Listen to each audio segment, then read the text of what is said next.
Okay, Assalamualaikum warahmatullahi wabarakatuh. InsyaAllah pada video kali ini kita akan bentangkan bagaimana untuk daftar sebagai ejen produk MLM Smart Eye, dan juga cara-cara untuk membuat pembelian untuk kali pertama dan kali seterusnya.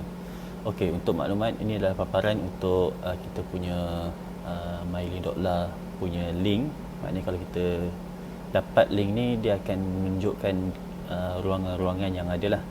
So Smart Eye Web, ejen prepaid punya ruangan iaitu SPDS, ejen produk untuk ruangan Expose, dan juga plan ejen produk Expose. So untuk makluman, ejen produk Expose SPOS ni ialah sistem untuk produk, dan SPDS adalah untuk ejen prepaid.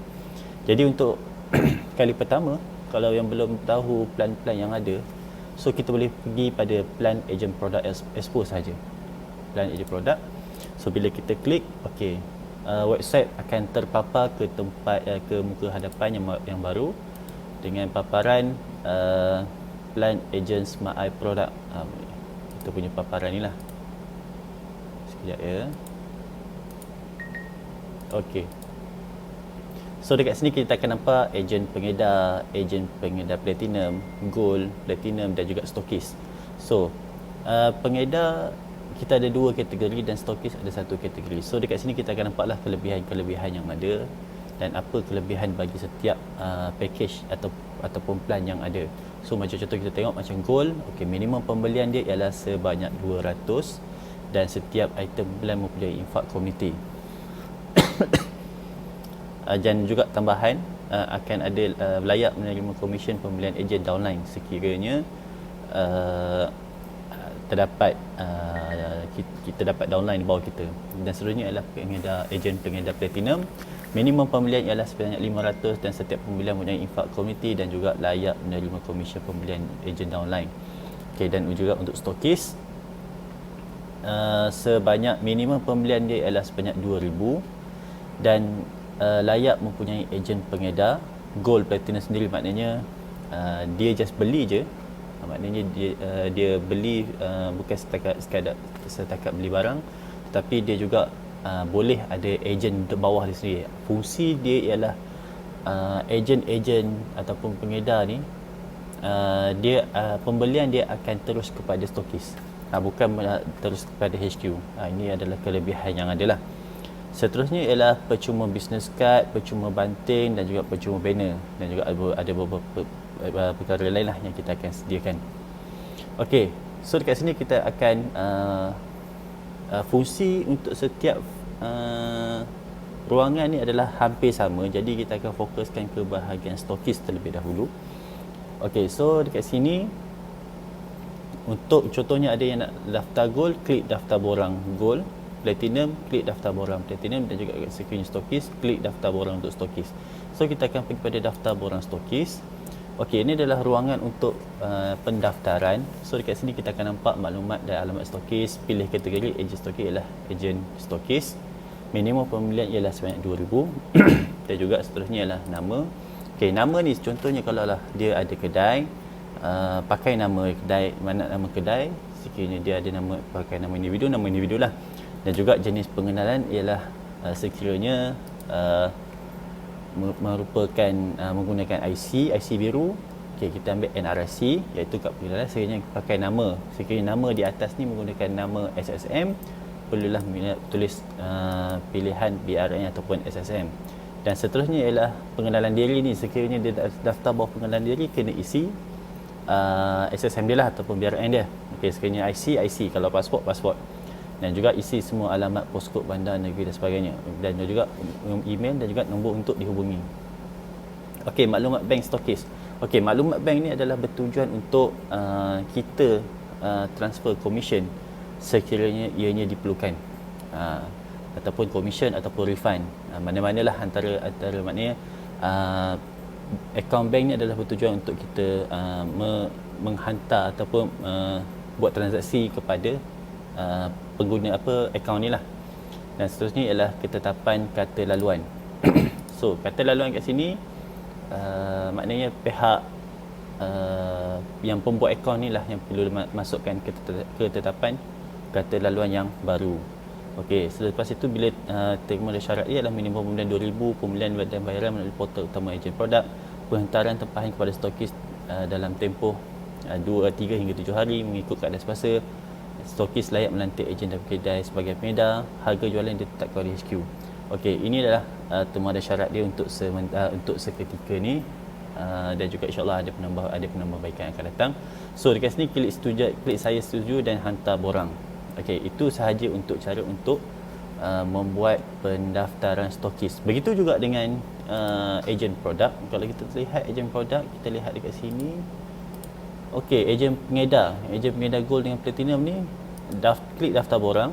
So dia akan pilih lah ejen pengedar platinum, minimum pembelian ialah 500. Kalau dia nak tukar, boleh tukarlah ke 200. So nama sama je semua, tetapi dia ada satu tambahan iaitu pilihan komuniti. So pilihan komuniti ni adalah untuk tujuan infak kepada komuniti, dan juga setiap pembelian yang akan dibuat oleh pengedar ni akan ada nilai infak kepada komuniti yang mana dia pilih ni. So maknanya setiap bulan bila kita dah kira komisen, dan automatik kita dapat amount lah berapa banyak komisen yang akan diberikan kepada komuniti tersebut, dan kita akan transferkan infak tersebut kepada komuniti. Okey, sama juga kata laluan dan sebagainya. Okey, so selepas daftar dia akan pergi pada ruangan log. Sekiranya pendaftaran sudah berjaya, so bila berjaya, pendaftaran telah berjaya, anda boleh login untuk membuat pembelian. So kita akan okey, dan juga kita akan login. So kita akan try login dan remember me. Okey, kita akan login. Okey, ini adalah ruangan untuk stokis. Okey, so dekat ruangan stokis ni apa yang kita akan nampak ialah tempahan baru, jumlah pembelian pada April 2022, dan juga ini tambahan-tambahan item yang akan dikemas kini kan. So dekat sini ada amaran status anda ialah sekarang ialah pre-aktif, iaitu pre-aktif kat sini kita akan nampak pre-aktif sebelah kiri bawah nama kita ni. Sila buat sebarang pembelian untuk tukarkan status anda ke aktif. So ini adalah untuk kali pertama sahaja. Dan seterusnya ialah anda masih tidak menetapkan Telegram ID, sila dapatkan Telegram ID anda dan kemas kini akaun profil anda bagi tujuan memudahkan pihak tuan mendapat info tempahan yang dibuat. So ini adalah ruangan untuk Telegram ID. Fungsi Telegram ID ni ialah untuk stokis dan juga pengedar, terutama stokis. Okey, setiap pembelian yang dibeli oleh pengedar kepada stokis, contohnya ada bawah saya ada 5 orang, ada 5 orang beli dengan bawah saya. Okey, fungsi Telegram ID ni adalah untuk sistem maklumkan kepada stokis bahawa ada order yang masuk kepada stokis tersebut. Jadi dia kena take note lah benda tu. Okey. Dan juga ini ialah ruangan link pengedar. Sekiranya kita nak tambah link pengedar, contohnya macam tadi, macam saya sebut dalam makluman, stokis boleh ada pengedar sendiri. So kita copy link ni, bagi je kepada kita punya siapa-siapa yang jadi pengedar kita lah. Okey, ini adalah ruangan ambil sendiri dan penghantaran ni kita akan ceritakan kemudian. Okey, so seterusnya ialah kita boleh buat tempahan. So stokis ni dia punya fungsi adalah stokis akan tempah pada HQ saja. So klik pada tempahan stok HQ dan senarai tempahan stok. Okey, seterusnya ialah klik jana baru. So dekat sini kita akan nampak, okey, Ahmad Zahid bin Hasbullah, stokis, nama lorong Azhara, sekian-sekian akan hantar kepada HQ Smart Eye, iaitu nombor 32 Jalan Ekor Business. Ini HQ lah. Dan juga ini adalah ruangan untuk tambah tempahan baru. So kita nak tambah item, so kita lihat item kat sini. Okay, kita pilih item apa kita nak. So dekat sini kita akan nampak untuk stokis sahaja, kita akan nampak ejen pengedar gold berapa harga dia, ejen pengedar platinum berapa harga dia, dan stokis berapa harga dia, harga runcit ni berapa. So setiap barang yang ada dekat sini boleh tambah, tak ada masalah. So macam saya sebut, minimum pembelian untuk ejen stokis ialah 2,000, untuk harga promosi ialah RM2,000. Akan datang kita akan maklumlah sekiranya sudah dah habis promosi, kita akan maklumlah.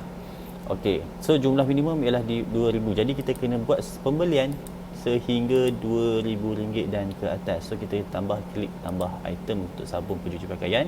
Ke item sudah tambah, so RM13 per item kali dengan 6 dapat RM78. So baki yang diperlukan ialah 1922.